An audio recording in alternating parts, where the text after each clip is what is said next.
What an interesting headline on CNN. What in the hell is this country turning into? Man faces weapons charges in Batman theater incident. Oh my god, another wacko? Let's read on. A man faces weapons charges after authorities say he went to an Ohio movie theater showing the latest Batman movie armed with a gun, ammunition, and knives. All of which are actually legal, technically speaking.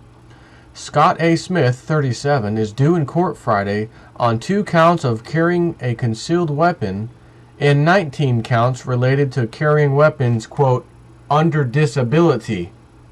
Charges that refer to the effects of prescription drugs Smith was taking, said Nicole DeSanto of the Cuyahoga County Prosecutor's Office. Police say Saturday night, Smith went to the Regal Theater in Westlake, Ohio to see the 10:30 showing of The Dark Knight Rises. According to DeSanto, Smith was the first to arrive 30 minutes before the movie start. That's pretty normal, actually. And took a seat in the back row directly in the middle with his back to a wall. That's funny. That's usually where I like to sit. A manager at the theater and an off-duty police officer grew suspicious of where he sat, and they noticed the bag Smith was carrying.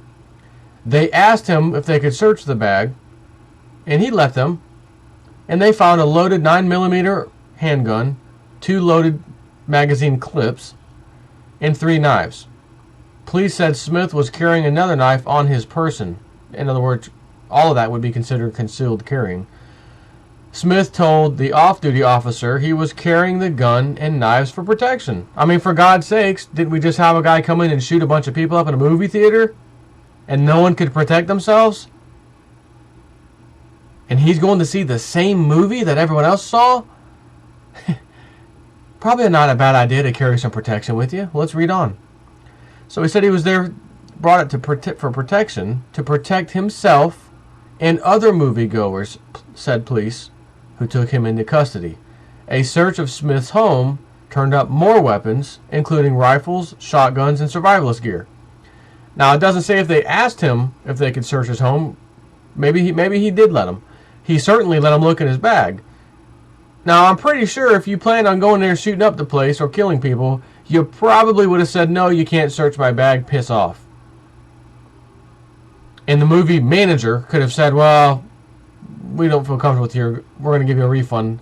Go ahead and leave. And he could probably sue the movies for wrongful, kicking him out by minding his own business, because he could easily say, well, they wanted to search me, which is illegal. I'm protected by the Constitution. They did ask. I said no. Again, completely covered by the Constitution. I don't have to say yes to an unlawful search or seizure, do I? Well, of course not. So then how come when he said no, they were going to kick him out? That's where that would have went if he would have said no, I can assure you. He didn't say no. He said, yeah, go ahead and search it. There's my gun. There's the stuff I have. I'm going to protect myself and any moviegoers should anything bad happen. Man, that sounds pretty good. You know what? You want to know what? I went to the movies not that long ago with my kids and my wife. And guess what? Old J Step 4 was concealed carrying. I have my permit. I'm allowed to. I'm not carrying a bag. I don't know why he would have carried a bag, but it doesn't matter. He's allowed to carry a bag.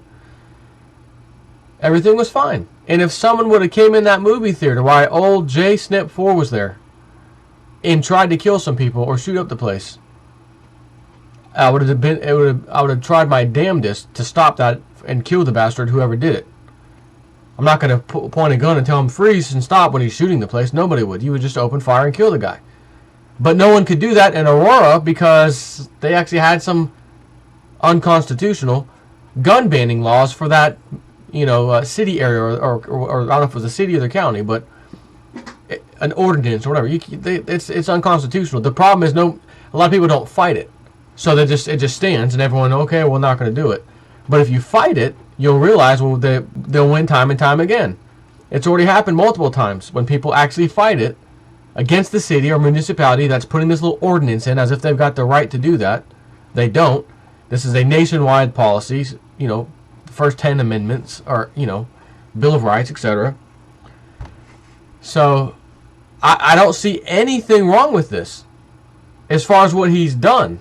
I do see something wrong with them arresting him and charging him. Now, it's possible, as the district attorney or whatever, prosecutor's office said, he was carrying weapons, quote, under disability, charges that refer to the effects of prescription drugs he was taking.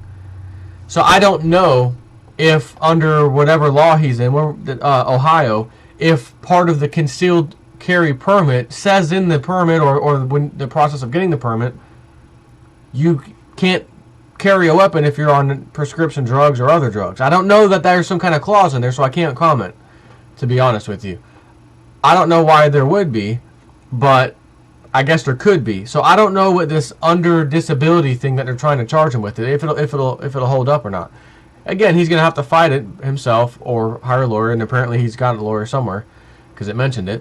And we'll have to see how it goes. But honestly, I see unlawful arrest, unlawful seizing the guy's stuff, and unlawful entry of his house if they did not ask for permission, and they went, even if they got a search warrant. Search warrant shouldn't have been granted. If I get stopped for not running a red light, there's no probable cause to stop me in the first place. So that it would be thrown out in court immediately. So if he finds a reason to give me a ticket, you know, he can't come in and go get a warrant. Even if a judge says something like, you know, I smelled something. The police officer tells the judge, man, I smelled something in his car. It smelled like drugs or something. Well, here's a warrant. Go ahead and kick his door in.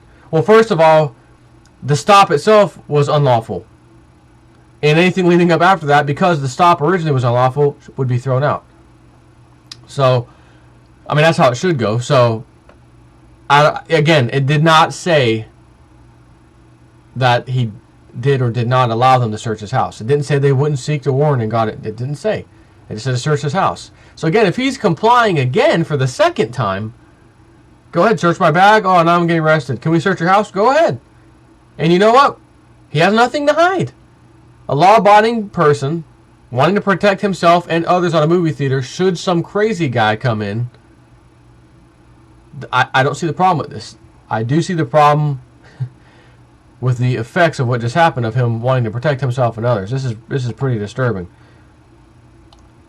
As George Bush Jr., Dodo Bush, said one time to a retiree lady, very old, still working 3 jobs to make ends meet, 3 jobs. And she mentioned that to him at some little gathering. And naturally, how's he going to comment on that? What did old Dodo Bird Bush say?